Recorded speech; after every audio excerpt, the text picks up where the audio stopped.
So Kevin Feige and Marvel Studios have revealed that Robert Downey Jr., RDJ, will return to the MCU. But not as Iron Man, as a lot of people may have thought, but as Doctor Doom, the Fantastic Four villain. Notably, I don't believe this character is going to be appearing in the Fantastic Four movie. I believe the main villain of that is going to be Galactus, which is like another another Marvel villain for the Fantastic Four. But, this announcement came as part of Marvel's San Diego Comic-Con presentation, where we got a lot of info about upcoming projects. So they kind of talked about Deadpool and Wolverine being so successful. They showed a lot off of the new Captain America movie with Anthony Mackie as the Falcon, or I guess now he's Captain America. That film, Captain America, Brave New World. They also talked a little bit more about the Fantastic Four film, like I mentioned. It now has an official title, The Fantastic Four, First Steps, and we actually got to see a little bit of footage that hasn't been released online, but I've seen some leaked, like people just filming on their phones and stuff. But most importantly is this Doom, focus here, right? So Avengers 5, which again was Avengers: The Kang Dynasty, is now going to be Avengers Doomsday. It was rumored for a while that was the route they were going to go, that they were going to replace Kang with Doctor Doom. But now we have confirmation, right? I had talked about last week that the Russo brothers, who directed Winter Soldier and Civil War and Infinity War and Endgame, would be returning to the MCU to direct this and Avengers 6, which is Avengers Secret Wars. That's now been confirmed, right? They came out and they officially announced that, yes, they're returning to the franchise. We have some quotes here from the brother duo, Joe Russo, saying, quote, "When we directed Avengers Endgame, we really believed that it was the end for us in the Marvel Cinematic Universe. That 4-movie run was incredible, and it left us creatively spent," end quote. And then, of course, their career didn't do quite so well, so I think now it's advantageous for both Marvel and the Russo brothers for them to come back. And Anthony Russo continues on stage saying, quote, "In the time since, through a very special story, Joe and I have come to potentially see a road forward with you," end quote. And it's, I think the Secret Wars angle is what intrigued them from interviews I've read, that they really like that comic book storyline, and they really wanted maybe to have a chance to adapt it, right? But then the big shock, because again, this all seemed kind of, like we already kind of knew this, or it had been rumored, and it's one of those rumors that we don't have a confirmation, but like the rumor, it just makes so much sense. It'd be weirder if it didn't happen, right? But then the shock was they announced that it's going to be Doomsday, and obviously it's going to be focusing on Doctor Doom, and they have all these people come out wearing Doctor Doom masks, and then all of a sudden one of them just kind of walks down and, parts the wave of Dooms and comes out, rips off the mask, and it's RDJ, right? And so Robert Downey Jr. is going to be playing a variant of the iconic villain from I guess another corner of the multiverse. With Downey saying, quote, "New mask, same task. What can I tell you? I like playing complicated characters," end quote. So again, like I was saying, this is all a replacement for Kang, right? So that was going to be the big angle. They'd been setting up Kang to be almost like a Thanos-level threat for the MCU, and that's where it was all building, to the point where his name was going to be in Avengers 5, the title of Avengers 5. But then, of course, a bunch of things happened, right? Audiences weren't latching on to Kang the way I think Marvel and Kevin Feige were hoping. And then, of course, all the issues with Jonathan Majors, and then Jonathan Majors gets fired, so then it becomes, are they going to recast him? Are they going to just somehow kind of make it so Kang isn't important anymore? So basically, because of all this, Feige and the rest of the creative team had to completely retool everything, right? And again, it makes sense that they're going with Doctor Doom now, right? There's an IGN article by Scott Kalora titled, quote, "Why Doctor Doom was the only choice for the MCU's new Thanos," end quote. And I have a little paragraph quote here from the author of that article, Scott Kalora, as he kind of explains himself, saying, quote, "When looking at which characters have already appeared in the MCU and what villains are left from the comics to adapt, there aren't really many more major threats left to bring in who could necessitate an Avengers-level team-up. There are only a handful of villains who are, quote-unquote, big enough for the event-sized films Marvel seems to want the Avengers movies to be," end quote. And I think that point's really well taken, that, there's only so many characters that you, without doing a lot of legwork and kind of reinventing the wheel, like reimagining a character. There's only so many characters that are already pre-built to be a great major villain that requires all the heroes to come team up, right? A lot of people say Doctor Doom is one of, if not the best Marvel villain. And it sucks just because we've never really had the Fantastic Four done well in film. So I know a lot of people are really excited. And I think while all of this is true, what people are saying and what this IGN writer, Scott Kalora, is saying, I think it also has to do with the fact that because the MCU is floundering, and I've talked about this on the show before in many other videos, that what is going to save the MCU is how they pull off Fantastic Four and X-Men. Or at least the characters and things surrounding those properties, right? Because those are the things that have been locked away out of reach for the MCU due to rights. And it's not only that, but those are two of the most popular Marvel properties.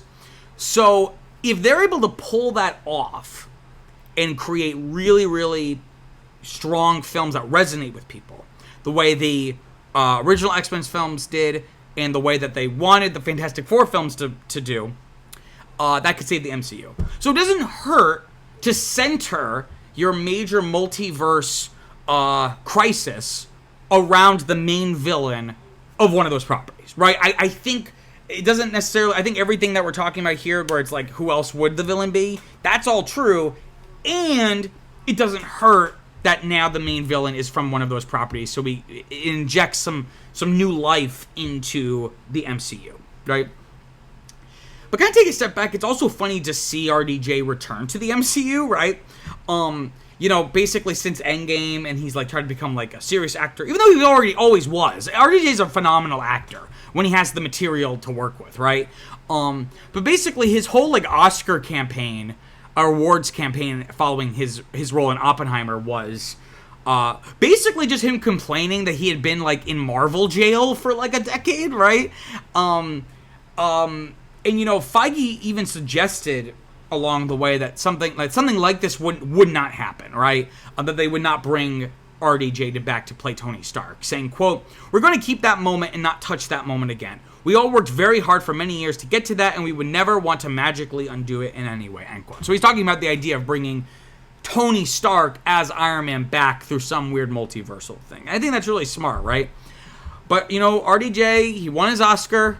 He probably decided, you know what? Fuck, you know, real movies. It's time to make some money, right?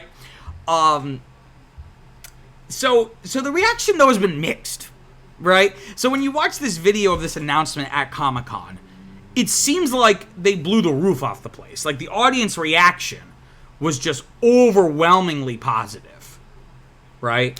But that's not always a great sample size because an audience at a Comic-Con presentation are self-selected diehard Marvel fans that are gonna spend lots of money and wait in long lines and sometimes travel to San Diego, right? So that makes so of course that audience is gonna react that way. The online reaction has more or less, I would say maybe a couple people, but it's been decidedly negative for a few reasons. So the main one is just that people feel like that it's lazy. It's just a lazy way to get people interested. So I have a couple quotes here from people on Twitter, or X, formerly known as Twitter. At Hawkgirl wrote, quote, "I don't even have words, but the way the MCU has completely reduced itself to cash grabs and nostalgia with no sense of creativity has to be studied," end quote. And furthermore, we have a quote here from at Small Putrick, Putrk, sorry. At Small Putrick says, quote, "I like how Kevin Feige wants the MCU to last for several decades, yet he wastes the most iconic Marvel villain of all time on something you would find on DeviantArt 14 years ago," end quote. For those of you too young to know about DeviantArt, DeviantArt was kind of like an art website where people like, you know, fan drawings of characters or stuff, and it didn't have to always do with pop culture, but that was like a big thing, people making like fan art of media properties, right? So a lot of people are just like, it feels like you know, people throw around the phrase creatively bankrupt, where it's like, we don't know what to do to improve the situation, so we're just gonna go back, right? And that's why I talked about my video last week about the Russo brothers maybe returning. Is it's not necessarily an issue because the Russo brothers films are some of, if not my favorite, of the MCU, but it reflects a conservatism, not necessarily political conservatism, but a creative conservatism of it's not worth rocking the boat. Let's just do what we know worked before, right? So that's a big element. And then there's also not as much stuff said about this, but I think this is worth mentioning is, the whitewashing of this character. So in the comics, Dr. Victor Von Doom, which is like his name, because of course in Marvel logic, your given name somehow prophesizes your eventual superpowered alter ego title, right? Because it always has to be just a little too clever. Victor Von Doom was a Romani character, right? Which of course is the oppressed group, the kind of migrant group that kind of went throughout Europe and had been persecuted for centuries and millennia. And I'm not sure how many people knew that, especially given the film adaptations have never really leaned into that. But that's an important part of his character. So a lot of people are upset, and I think rightfully so, that, we're finally getting, well, not even finally, because we've gotten Fantastic Four movies, and we've gotten Doctor Doom, and I don't believe, I haven't seen the one from 2015, but I'm going to try looking at it now. I don't think we've really ever gotten a version of this character that was Romani, right? That kind of fit that ethnic background. So I think a lot of people are disappointed that it's like we're doing this. So not only it's both politically conservative and creatively conservative. So instead of exploring this and giving a Romani actor the opportunity to shine and break out in a mainstream way, we're gonna make him white, and we're going back and we're having Robert Downey Jr. of all people play him, right? But how I kind of feel mixed about this, and I'm going to talk about this a little bit more, but there's a great post by a user on Reddit, Silver Skywalker Saber, and they kind of capture the weird in-between feeling that I feel. And they said, quote, RDJ Doom is either the most creatively bankrupt decision ever, or it's going to be the coolest shit we've ever seen. Time will tell, end quote. Right? Like, for all we know, this is going to be like, maybe, for all we know, this is going to be the role Robert Downey Jr. is remembered for. Who knows, right? Like, this could be transformative, and he could turn into performance, and if the material's right and the film is good enough, this could be the thing he's remembered for, right? Or it could be literally the worst decision in, like, the past 25 years of Hollywood, right? But again, only, what's his name? Silver Skywalker Saber said, only time will tell, right?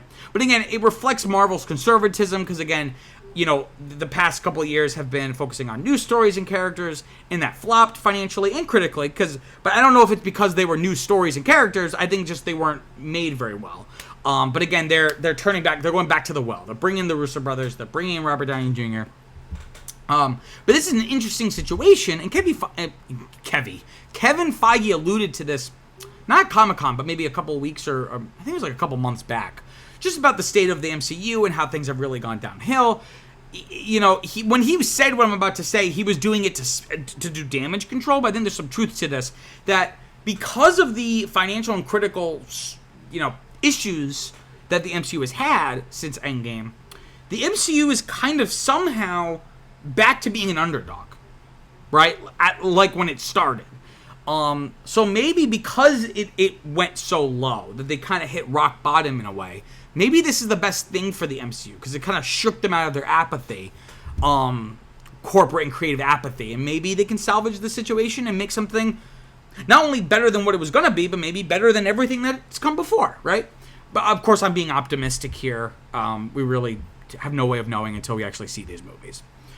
But looking at just this micro decision, forgetting the whitewashing of the character, ignoring the how kind of desperate it reads as a corporate decision, I actually don't mind this, right? I've seen a lot of people point this out. There is something thematically interesting about the idea that one version of Tony Stark saved the universe, and then another version of the character from another universe is the universe's worst enemy. We still don't have confirmation if if he is playing Victor Von Doom, or if he is playing a Tony Stark variant that becomes Doctor Doom, which I believe was a storyline in the comics, like an Elseworld story where it's Tony Stark that becomes Doctor Doom, right? So we don't have any, but if it's that he's a variant of Tony Stark, that could be really thematically interesting, right? And of course, I'm not mad to see RDJ come back, because he's easily one of the best actors that has ever been in the MCU, or better yet, maybe not one of the best actors who was in the MCU, because there's been a lot of really great actors, but has turned in some of the best performances, right? Because sometimes you would get phenomenal actors, but due to the material or a poor direction, or even just not a lot of direction at all, they didn't really have the room to stretch their acting and performance muscles. RDJ always felt like, regardless of the script and the director and the specific narrative at play, he always felt like he brought a naturalism and pathos to the character. So I'm not going to be mad. I'm not going to say I'm mad that he's coming back, because he was one of the best actors in the MCU. So now we got him back. Now we have like a really great actor back in the franchise, right? It'll be interesting now, having played Iron Man for a decade. It'll be interesting to see him dig into a more villainous role, right? And again, this is more about, I'm more excited to see Robert Downey Jr. return, not Tony Stark, right? I really don't care about the character coming back. I just think it can only help the franchise to have an actor of his caliber back in the game. But then overall, I think the biggest issue of all, that I haven't really seen too many people saying, is that we don't have a reason to care. And what I mean by that is, multiverses work great when we're introduced to different versions of characters we already know. And of course, we, as a society, we know who Doctor Doom is, but we haven't had like an MCU, like a traditional MCU version of Doctor Doom. So it's hard to care about a multiversal alternate version of him, right? So it's kind of like you're putting the cart before the horse. You're trying to cash in on multiversal shenanigans before you've done the work in the Prime universe, right? But it was a very interesting announcement. Like, I remember, like, because this broke Saturday night or Saturday during the day, and I had already kind of more or less figured out what stories I was gonna be doing. And then this broke, and I was like, okay, I gotta change everything now. But I'm interested to see this. Just, I think this is also, I think it was definitely a lot of work and cost them, Marvel, a lot of stress and money most importantly to them. But I think this is gonna make for better movies. The fact that they're gonna lean into Doctor Doom and Fantastic Four and the X-Men and all of that stuff.